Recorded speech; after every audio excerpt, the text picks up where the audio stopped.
Good morning, everyone. Welcome to Rising. Big debate coming up tonight, and Inez is back in the house. Good to see you. It's great to be here. What do we got today? A lot. So Mike Gravel is going to help set up the debate dynamics. We also have a couple of live shots from the ground from our Hill Zone, Julia Manchester, and also New Hampshire journalist Paul Steinhauser. So we have all that and more coming up today on Rising.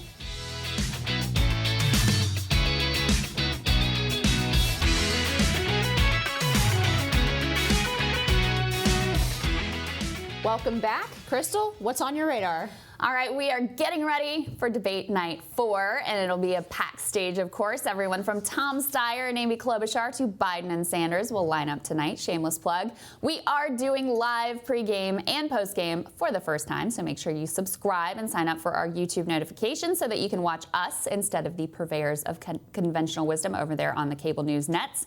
This is going to be a big night for Sanders to show he's back and better than ever, for Biden to try to explain why it's okay for his son to make $50K per month on the board of a Ukrainian gas company while Biden is handling the Ukraine portfolio for the Obama administration, and for Tom Steyer to explain why billionaires should exist. But by far, the candidate with the most on the line tonight is Elizabeth Warren. It's her first time on stage in a frontrunner role, and the support she's picked up from a falling Buttigieg and Harris could just as easily flit away to whoever the next establishment-friendly darling of the moment is. Now, obviously, the media isn't going to challenge Warren in a meaningful way. If you want to know how in the tank they are for her, just check this out. That viral moment she had at the LGBTQ town hall. Well, apparently, CNN forgot to disclose that the questioner was a max-out donor to Warren's Senate campaign. So I'm sure tonight, CNN will probably have their questions about the grueling pace of Warren's selfie lines all queued up and ready to go. But the other candidates may not be in the mood to play so nice. Kamala and Pete may want the voters back that Warren won from them, and if Amy Klobuchar's Bill Maher performance is any indication, she's swinging wildly at anything and everything to the left of Joe Lieberman. Honestly, though, I don't expect any of those attacks from relative centrists to land. When Amy Klobuchar attacks Warren on Medicare for All, it really only helps Warren. Kamala took her one real shot at Biden, and it ultimately only strengthened him. And Pete may as well have written a check to Bernie and Warren's campaigns when he recently derided grassroots donors as pocket change. No, there are only 3 candidates on the stage who have the credibility to hit Warren where it hurts: Bernie, Tulsi, and Yang. Because Warren's vulnerability isn't that she's too far left or too centrist. It's that she's too establishment, too cozy with the system that everyone hates, that she plays too many of the Washington games that voters are utterly disgusted with. Washington games are why when Warren's asked about Biden's soft corruption, she gets flustered. Do I say what I actually believe, or do I preserve the chance to be Biden's VP or Treasury Secretary? That's why she's a crusader against corporate greed, except when it comes to the medical device manufacturers who bring home the bacon in her own home state. Instead, Warren repeatedly pushed loopholes for them and was a primary mover behind repealing the medical device tax that was passed with Obamacare.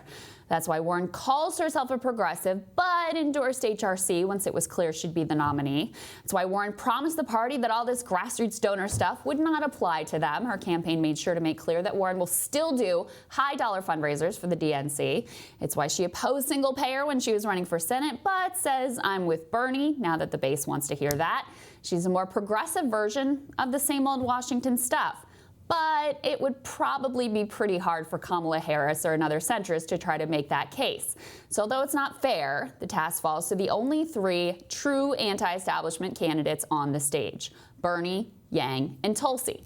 Now, we all know Tulsi for sure has the stomach to do it. I don't know if I've ever met a woman as tough as Tulsi Gabbard. She's also previewed a potential attack on Warren's fitness to be commander-in-chief with us here at Rising. Much as I think Andrew could make an effective case against Warren and has the credibility to do it, I doubt he'll go that route. First of all, the moderators will probably never call on him. And second of all, it'd be totally out of character for a guy who has run a relentlessly positive campaign. So that leaves Bernie. He previewed a critique of Warren over the weekend that essentially revolved around her being an institutionalist, a capitalist to her bones, who would not challenge the ruling class as he would. Will he say it on stage tonight? Will he make clear that bending to the Washington way is not pragmatism, it's opportunism?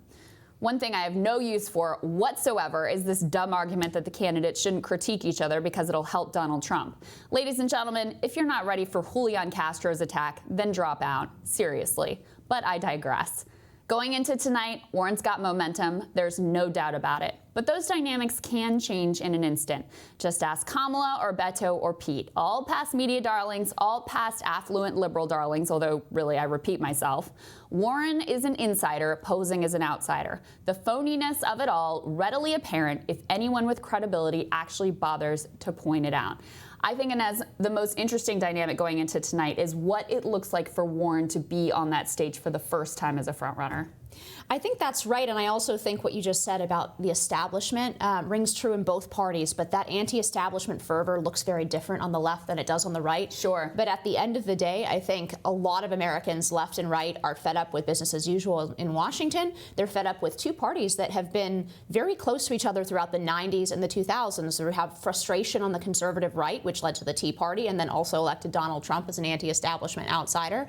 And then on the left, you have frustration with a neoliberal, I know that's your favorite word, neoliberal establishment there that seems more concerned with how things work in Washington. I would add that on the right, I think there is not just a concern about money in politics, which I know we'll get to, but also a permanent class of bureaucracy in Washington, D.C., right? We forget, we battle it out every 4 years or every 2 or 6 in the House and Senate, but we forget that most denizens of Washington, D.C., who wield enormous amounts of power, don't have to stand for election. And they never have to go in front of the American people and explain themselves. So on the right, I think there's a real anti-bureaucratic fervor as well. Well, I mean, look, there's this notion that we're so divided as a country, but one thing that really unites the country is 70% of Americans are angry at the political establishment. I mean, if that's not a strong lane to run on, if that's not where you're going to stake your ground and make your claim as unique in this primary, if that's not where you're going to make your case, I don't know where you do. And I think Warren has really made herself vulnerable on that front. I mean, she coming in, she did challenge the establishment, right? First coming into the Senate from the outside before she set up the CFPB, all of that. But since then, she's gotten there, and we've seen her sort of play this same game that everybody plays, right? Waiting around and then deciding to endorse HRC, telling the party she's going to be a team player. All of those things make you question how she actually is going to govern, if she's really going to shake things up and challenge the business as usual the way that Americans want and hope that their politicians will at this point. I think the key there is authenticity. Who can authentically stake out a claim as an outsider who is going to shake up Washington, D.C.? Trump obviously had that since he had nowhere near politics most of his life. So he had kind of a pass there in the Republican primary in 2016. But it'll be interesting to see whether Warren has an authenticity problem. Will she be questioned by where the heart and soul of the Democratic left is? As the newcomer, a Johnny-come-lately to what is essentially Bernie's platform. I mean, the thing that really is interesting about Trump, first of all, the smartest thing he ever did was not really running as a Republican. Running against the Republican Party was the strongest thing he ever did. And then the other thing that's interesting about him is even though he is the incumbent president, he will still be able to run as an outsider. And that's a very powerful place to stand. So lots to look forward to tonight. It's going to be very interesting. And next up on Rising, the Hill's own Julia Manchester is at the Democratic debate in Ohio.